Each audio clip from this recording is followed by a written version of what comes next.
Hello there, and welcome to episode 11 of How Uncivilized, a podcast where two extravagant entities explore every nook and cranny of the Star Wars universe, with a sword draw to the door of lore.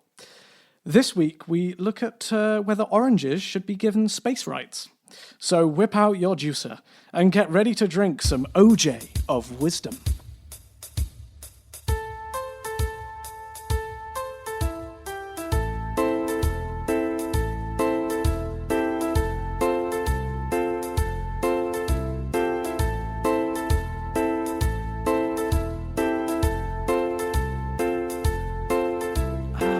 Hello, the universe, everyone, the podcasters, and the listeners, everyone together. Welcome to another sort of special edition of How Uncivilized. We've been away for a little bit, but we're back now. Welcome back. We've had our little holiday break. You know, I visited the bathroom. Very nice. I know, mate. What a holiday! What a holiday! Yeah. It was a package deal, so I got the kitchen too for the last 2 nights. Oh, nice. Yeah, that sounds lovely. No, it was really nice. Beautiful location as well. Oh, excellent. Yeah, I went for a trip to the garden, but typically, whenever you're on holiday, the weather is never quite as good as when you have to do work, unfortunately. But, you make the most of it. I've been getting into keepy-ups, kicking a ball up and down. It's really quality time with me and myself and the frustration of trying to kick a ball in the air. Nothing quite like it. Step 1, keepy-uppies. Step 2, play for the England team, mate. Absolutely. National squad, mate. You're there. You're halfway there, mate. Keepy-uppies are all it is, mate. It's all just showboating for them. Absolutely. Well, yes, welcome one and all. We are doing a special episode today on the one, the only, the Maz Kanata. I think her name Kanata, is, that's the one. Yeah.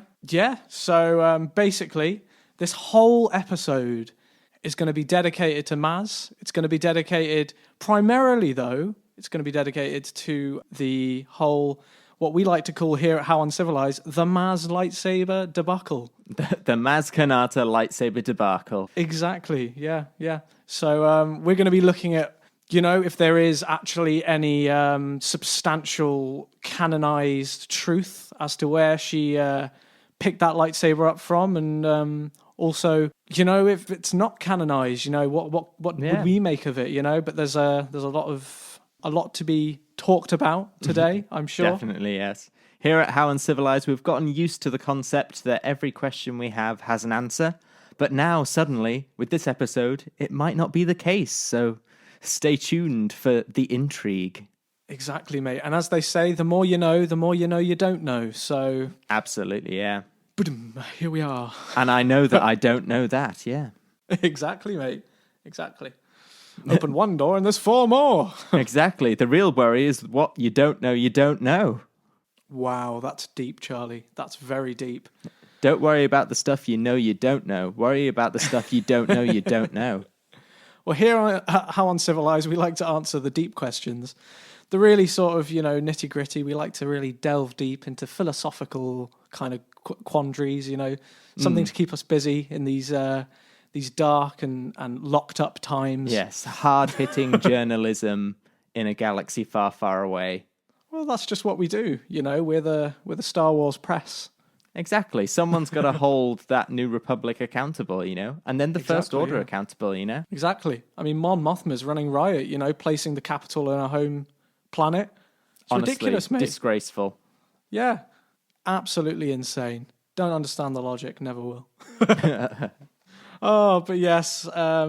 So, I mean, we actually, last episode, we came to the end of sort of Charlie's questions, as much as we could group them into episodes, and we came to this one. This was one of the questions in Charlie's list. This was the last big question left over, really. All the rest were kind of ones we'd covered a little bit in other questions, and also kind of just generic questions which we'd either answered in the rest of the films or not interesting enough to base an episode around. So this, exactly. The Maz Kanata lightsaber debacle was the one last big question. We said early on that we were going to do an episode on it, and here we are, however many weeks later, doing said episode. Exactly. It's odds and sods. That's what it is. Absolutely. That's all this is. But mainly Maz Kanata, mainly Yeah. Maz Kanata. But without further ado, I'm sure either of us can sort of kick it off. I mean, I've got a little bit of context and background for Maz. If you're interested, Charlie, if you want to hear that first. Yeah, go ahead. I was hoping you'd done that because I haven't. So Well, at least some of us are pulling our weight here at How Uncivilized. it's just because I know you so well. I didn't want to take time doing the context stuff when I was like, oh, Spencer will have covered that. And well, that's it. I like covering the bases. You like doing more interesting things. Yeah, absolutely. We tie each other together quite nicely. Yeah. So go on, Mr. Boring. Carry on. Well, let me give you Maz Kanata's resume. So, known as a pirate queen, which is very Pirates of the Caribbean, Maz was born in 973 BBY, which, as we know, fans, as Charlie and I both know too, it is before the Battle of Yavin. And that's a long time before the Battle of Yavin. Yeah, a long I mean, it's beggars belief that they didn't come up with a way of working out time. They've been around so long. It was like, the Battle of... Oh, damn it. Oh, we should probably write some stuff down. Wow, what are we doing? But yeah, so BBY, before Battle of Yavin, not Yavin, and ABY is after the Battle of Yavin. So anyway, Maz was born 973 BBY, which actually makes her older than the green, wrinkly shrew himself, good old Jabba Yoda. the Hutt. Oh, sorry. I'm so sorry. Well, that's another episode question there. How old is Jabba the Hutt? I don't actually know. I mean, but he is around quite a long time. Yeah, he's in episode 1, so he's at least, 60 or 50 or whatever? Well, yeah. I mean, and that's presuming that he's a baby in episode 1. So actually, he's not. He's there at the pod race, remember? Yeah, there with his weird wife. Exactly. He's there, and him and all his gratuity, he's there. Yeah, I can't believe we get to see his wife. That was a good part of the prequels, mate. Yeah. The pod race and the bit where we see Jabba the Hutt's wife. In a list of things I didn't realize I wanted, seeing Jabba the Hutt's wife was definitely one of them. Oh, definitely top of the list. Wow. What happened to her? There's an episode right there, What happened to Jabba the Hutt's wife? Mate. Exactly. That's absolutely insane. I think there was a film called Star Wars: The Clone Wars, and what's the series is based off. Yeah, I think either that film or the series, an episode is based upon Jabba's son getting kidnapped, and they have to find the son. It's really oh wow, I know, really weird. So we know he's at least tapped something to create a little chubbo, and we know that's it's got to be his wife, obviously. A little Chubba the Hutt. That's it. I haven't seen any Huttian mistresses anywhere, so no. But anyway, I'll move on. The little side note on Jabba. Don't know how we got there. I never do. I never know how we get there. I know. We're just going off on side notes, but I suppose without the little side quests, would we really have a podcast? And I was worried we couldn't fill an episode. Mate, I've only done the first 10 words, and we're I know. A long way in. Nearly 10 minutes in. We're doing pretty well. A word a minute, mate. We should be doing good for the next 3 months of How Uncivilized. Excellent. But anyway, so yes, it makes her older than Yoda. And actually, after using timescales to work out the age of Maz, as all of the sources just said, she's over 1,000 years old. Everything just said, Maz, what's her age? Oh, she's just over 1,000 years old. So I was like, okay. So I went on Wikipedia and found her birth date. Birthday. Yeah, that's it. Yeah.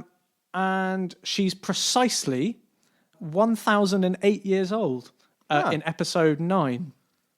Oh, good for her. Yeah, Yoda was born in 896 BBY and died in 4 ABY. And if you do the maths there, it's 4 plus 896. That makes him 900 years old when he died. Nice round number to finish him off. Well, exactly. So when he died, he was younger than Maz, and he was actually born after Maz as well. So wow. Maz is a more ancient character. That's a very old Satsuma. Oh, indeed. Yeah. Someone left her in the sun way too long. Absolutely. So she's actually of an unknown species, like Yoda. So we don't actually know particularly what her species is. We do know where she's supposedly born, though, and I'll come to that in a sec. So she's this really ancient being, been around longer than Yoda, and she basically lived on a planet called Takodana, which is where she was born, apparently. And that's also where her pirate place is located, isn't it? In The Force Awakens. Yeah, exactly. Her little what appears to be a temple of sorts. It's her sort of little outpost. But yeah, so she allows smugglers to chill at her house as long as they engage in what I've put no shop talk policy. So there's a prohibition against politics and war, basically. At her place. So if you come in, don't be talking about your work. Don't be talking about what's going on. Leave it at the door. Yeah, she's got a sort of leave it at the door policy, which is good. Which means that her little place is quite a good sort of safe house, shall we say, for smugglers and bounty hunters alike. She spent many years collecting trinkets and valuables and antiques, and I sort of made a sort of connection there. It's sort of like the Collector in the Marvel Universe. Oh, yeah. So she has that kind of mirroring kind of... Yeah. Played by Benicio del Toro, who's also in The Last Jedi. So another connection there. Who she contacts. There we are. There we are. There we go. And she's played by Lupita Nyong'o, who's also in the Marvel Cinematic Universe in Black Panther. Exactly, mate. Man. Exactly. It's just the same cast. Everything's just the same. It's almost like Hollywood uses the same pool of actors. So she's force sensitive, and she lived in this castle by the lake. So 1,000 years before I saw this written down. It said 1,000 years before the First Order resistance conflict began, she became known as a pirate queen. And I actually did the maths on that. So given her age, would mean she gained that title at the age of at least 7. I don't know. Maybe she just came into existence fully formed. Maybe she didn't have a childhood. Maybe she just appeared one day. Yeah, I mean, who knows anything about her species? They literally just could come into fruition as these knowledgeable creatures. Yeah. Maybe she's of one kind. Like when, like an asexual being, which there can only be one. Every time one dies, it creates another. Yeah, like a space spider plant. Exactly, mate. Exactly. Yeah. But yeah, I did that maths by working out that The Force Awakens is set in 34 ABY. So you literally just do the maths on when she was born, and that comes up with what her age would be if supposedly 1,000 years ago she was the Pirate Queen, which is nuts, which is absolutely nuts. I mean, what is this crazy kid doing? She's just this weird orange devil frog. I just don't know. What, the speckled orange devil frog. Exactly. But, the mysteries of her species is quite an interesting one, If she was born on that planet, that implies that maybe her species is from that planet, is from Takodana. So possibly, who knows? Who knows? Maybe they were wiped out. But she is force sensitive, as we know. But she housed traveling musicians, smugglers, and pirates, and hired chefs. There seems to be a weird mix of illegal things, but also just musicians, just normal things. Yeah, she was running a shady B&B. That's what I've gathered. But yeah, she allowed people to sort of stay in her house. Smugglers who needed a good head start in the game could use her place. She'd say you can stay for free for a day or two. After that, you've got to pay rent. She gives them good places to start, whatever. Mm-hmm. So she's good with the community. She's good at setting them up. But yeah, I mean, other than that, I have one little contextual kind of thing which appeared in the films again in episode 1, which was her little statue was in Anakin's room, wasn't it? Yeah, so there was a statue of Maz in Anakin's room, which again I put why? I didn't know this. This is yeah. Oh, wow. She's sat on there's a little I'd say in terms of its constructive like positioning, it looks like a bookcase, but she's there on one of the levels, and you can clearly see her there with her glasses and everything. It's all kind of quite clear. It's not a sort of this isn't me sort of putting 1 and 18 together. It's actually seeing what you want to see. It's actually there. No, it's actually her, and it's actually like confirmed that it is her officially. Oh wow.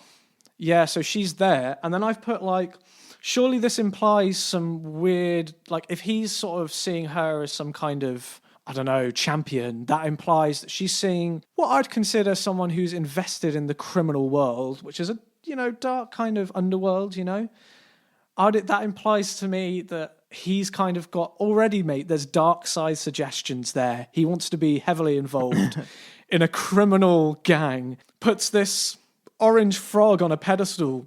Yeah. I mean, also, who's involved with criminal clearly connections? Maz Kanata has an Etsy shop as well where she's selling figurines of herself. Yeah, who's building these? Did he build the fit? That's what I want to know. Did he build the figurine? Did he meet her? Did she come to Tatooine? Many questions. So many questions. So many big questions. Or like, as you say, is there like an Etsy where you can just buy these things? Yeah. Just selling them on the black market is like, with every dirty deal you do, you get a free Maz Kanata figurine. Yeah.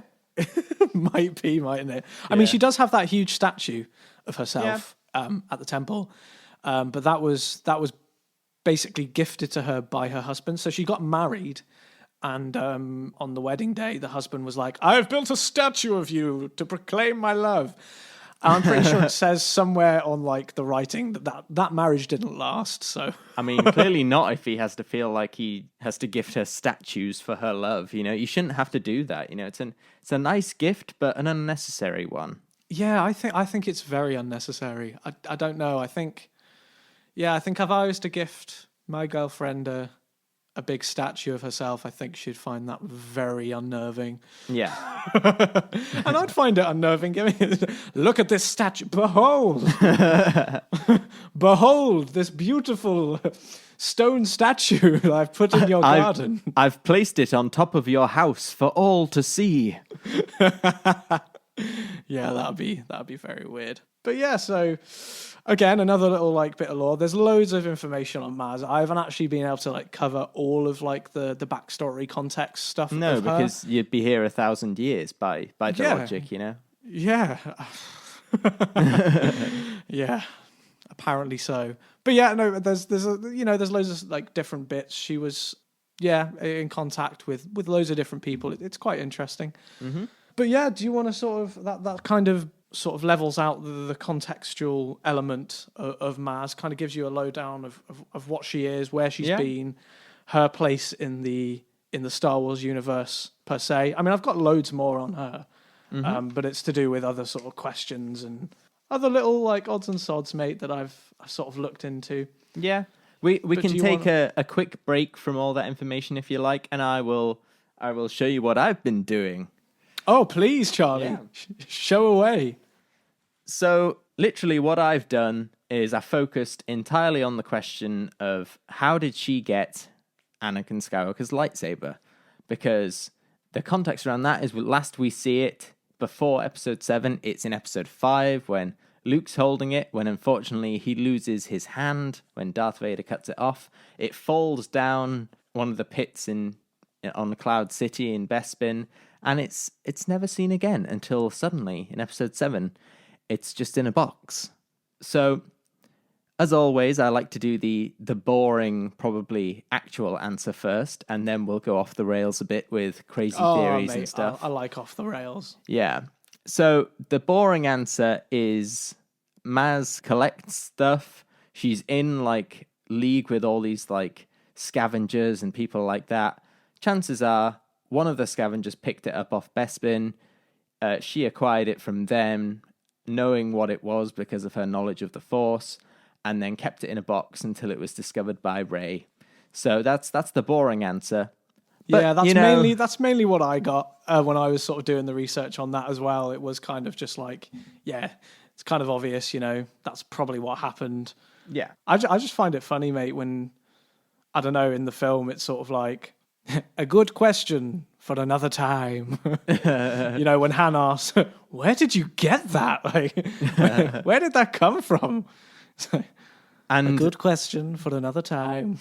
And lo, when I was sat in the movie theatre in the cinema, listening to that, I did not realise that the other time would be actually me, sat here now, ready to explain the answer to all the listeners out there and you. Yeah, I sort of put here, like, I think she easily could have said in that moment, I found it, or someone brought it to me and I purchased it. Just in a quick kind of couple of seconds, like just a very quick. I like shiny stuff, I mean, it isn't important to the plot at all. No, and honestly, it isn't relevant to like new viewers or anything. But I sort of put here. I said this is definitely another JJ. Who gives a shit what happened 30 years ago? Absolutely, yeah. I put we can't expect the film to fill in all the gaps. But it is still a great question, which remains unanswered in all official arenas. Yeah. Yeah, that's basically, my little bit. But yeah, you go on to like a bit more juicy things, Charles. So, theory number 1 of many. I haven't actually counted how many I've got here. 5, 6, who knows? Let's just keep Perfect, going. mate. Let's just keep riffing them off, mate. So, theory number 1. The first theory was that Darth Vader had it. So after him and Luke's little skirmish on Bespin, he goes looking for Luke, like, down below, because, of course, Luke's just jumped off this platform. And instead of finding Luke, because by that point Luke has been saved by, his friends, he instead finds the lightsaber, and I'm guessing a hand, which, he's like, oh yeah, forget the hand. Yeah. That's quite funny. He's like, oh man, I wish I had one of these, like father, like son, I guess. But yeah, I suppose so. Yeah, so he collected it after the Cloud City fight, and he kind of kept it because it was his lightsaber, it was his possession originally, so he kind of kept it as a little trinket, as a reminder. Possibly which would have helped him remind himself of who he was in between 5 and 6. So then, when you get to episode 6, he's kind of been thinking about his past as Anakin Skywalker, and possibly that might have helped him turn to the light side again. But it remained in his possession and within like Empire custody until after the fall of the Empire on the Battle of Jakku, and then of course after that the Empire was destroyed. So all the people were like scavenging through all the stuff, and there Maz was able to find and locate the lightsaber, which she kept because of course she knew it's important. Wait, so she scavenged it from like a part of the Death Star that was blown up, basically? Yeah. All of these theories end with the segment. And Maz found it. Maz found it. Someone else found it and gave it to Maz. That's the ending to all of these stories. I love it. Yeah. So another theory I found, which I really like, and I've quoted. Someone made a kind of short story of it on Reddit, which I thought I'd just read to you. Oh, so, how very cute.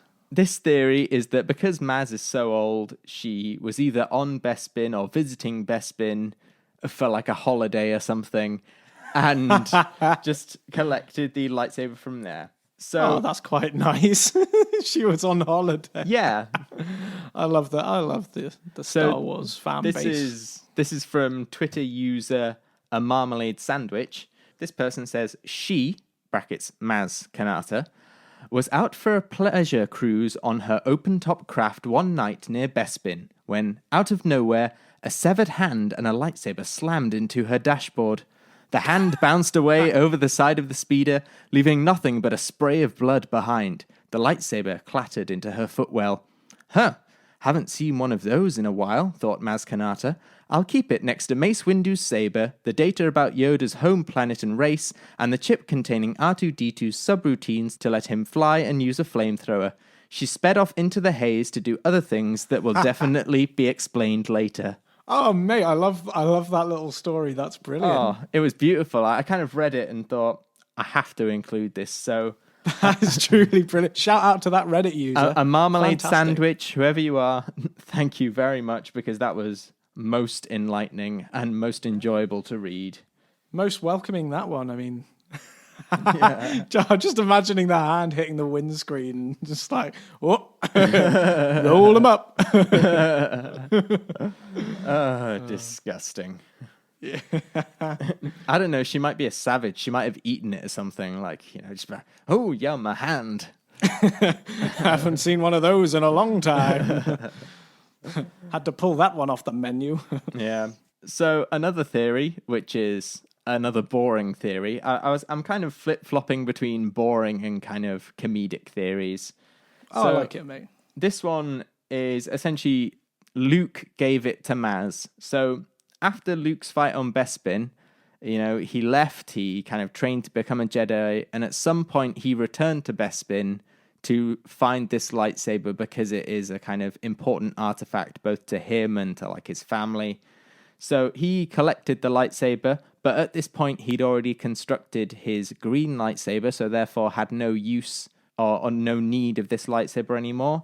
So he kind of just kept it as an item to study and as a kind of Jedi relic, really. This is why Kylo Ren was able to recognize it when he saw it, because if you think about it, when Kylo Ren first sees Rey with the lightsaber, or Rey or Finn with the lightsaber, he's like, that lightsaber, it belongs to me. And it's like, how do you know that? You've never seen it before. So this theory would explain why he knows it's Anakin's saber. See, that's very good. I like that. That's and a then nice theory. After the destruction of the Jedi Temple, when Luke decided, you know what, I'm off, he essentially either gave it to Maz or Maz again scavenged the Jedi Temple and found it. Oh dear. Yeah. So that's a possible, maybe more plausible theory. No, I like that one, yeah. The next one I'll say is another one, which is kind of a more serious theory of, because Bespin it's a mining planet, it's the home of Lando, it would actually be Lando who found the lightsaber. So at some point, Lando returned to Cloud City to get it, and this would have been a good theory had it been confirmed, because they could have almost tied that back into him returning for the Rise of Skywalker. So it could have been mentioned of like, oh, hi, I'm Lando. Oh, nice lightsaber. I found that in Cloud City when I went back for it. Just some explanation as to why he was there instead of just being there. Yeah, that would have been really cool. They could have linked that in and solved that sort of that question, which at the end of 7 was a huge question. I mean, people were asking about that for a while, and to have brought Lando back in 9 to sort of go, hey, nice lightsaber, kid. I've found that in the tunnels in my mining facility. That would have been nice. Just almost a little quick answer to that question to let us know. We know we left this question unanswered. Here's the answer to it. But, well, never mind. Well, can't always get what we want. Yeah, so another theory here involves, this isn't actually canon, because this comes from a Star Wars kind of spin-off entitled The Robot Chicken Star Wars. Oh, is it, mate? Oh, yeah. So you're pulling in Robot Chicken Star absolutely, Wars, mate. Of course I am. All right, go on, mate. Feed it. So tell me what did they say? If you recall, in Robot Chicken Star Wars, there is a janitor that is constantly below events which are happening in the Skywalker saga. So he's there for Darth Maul's death. Darth Maul's body just falls down and he's like, no, I'm getting a transfer to Coruscant. Next, he's in Coruscant and he's there for Mace Windu's death because he just flies down with Force Lightning and he's like, nah, I'm getting a transfer to the Death Star. And then at the Death Star, you see him watch the Empire's lightning body just hit and blow up and whatever. So he's there for that. But what if between working on Coruscant and between working on the Death Star, he actually took up a job on a little mining planet called Bespin? Maybe he was there at the bottom, below this amazing lightsaber battle, to collect the lightsaber as it falls. Kind of similar to, and to tie this into another Star Wars spin-off, which I like. Yeah, I say spin-off, the Family Guy Star Wars, where there's the janitor who finds the hand. Maybe those two are the same character, and he found the hand and the lightsaber. Have you seen a hand anywhere? Nope. Nope. Yeah. So that's another theory which is undoubtedly true. It's the janitor from Robot Chicken, which is both plausible and correct. Yeah, mate. Yeah. It could just be, that janitor, mate. Yeah, he's just going around. He's collecting precious artifacts, and then he probably flogged them. Yeah. Later on, and is now rich. He's now Supreme Leader Snoke. Absolutely, yes. Who's really, he's Palpatine. He's a Palpatine. Yeah. There we go. So makes the janitor Palpatine. Yeah, Palpatine is the janitor. Palpatine is sweeping himself up off the floor to be reincarnated later. Hashtag Darth Janitor. Oh, I love it, mate. I love it. I love that theory. That's a good one. Thank you. Okay, here's another theory. I'm going to keep throwing them at you non-stop. It's not going to stop. It's never going to stop. Don't stop till Maz walks in. Here's an explanation of perhaps we're still waiting for the answer because it's going to be explored in Series 2 of The Mandalorian. Because as we know, Series 2 of The Mandalorian is going to explain every single gap in Star Wars ever. It's going to contain every character in the history of the saga and explain that's what I've literally heard. Everything. That's what I've heard in the rumor mill, mate. Yeah. Every character ever is being announced. Yeah. Also, Anakin's going to be in. Yeah. Oh, mate, I love it. Yeah. Qui-Gon Jinn's turning up for the party as well. Did you know that Mace Windu's coming in with his robotic hand? Remember the I don't like you either guy? He's there too. But yeah, so Do you perhaps remember it's the gonna be devil? explained there, The devil's turning up also. So maybe it'll be explained there. Yeah, mate. Well, there's a lot to go off there, mate. Yeah, hopefully. Okay, so what else we got? Another answer I found was there was an article in the Sun newspaper, which I didn't read, partly because it's the Sun, but also because the article was entitled, How Did Maz Kanata Get the Lightsaber? And if you're not even going to bother to research how to spell the character's name right, it's not worth my time. Kanata? Yes. Bloody hell.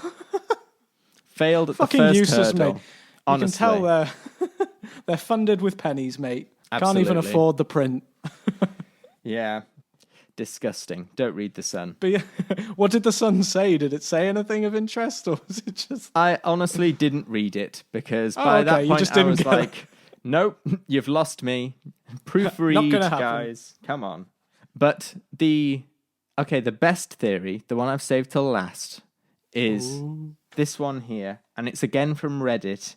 And it's from a user called JT Runo. And here it says... I won't tell you what subreddit it's from because it might give away how this is going to go, but I'll tell you at the end. Yeah, please do. But JT Runo says, in Star Wars The Force Awakens, released in 2015, Han Solo asks Maz Kanata, how did she get Luke's lightsaber? Her answer? A good question. For another time. This is a reference to the fact that the filmmakers have no idea what is going on in the trilogy.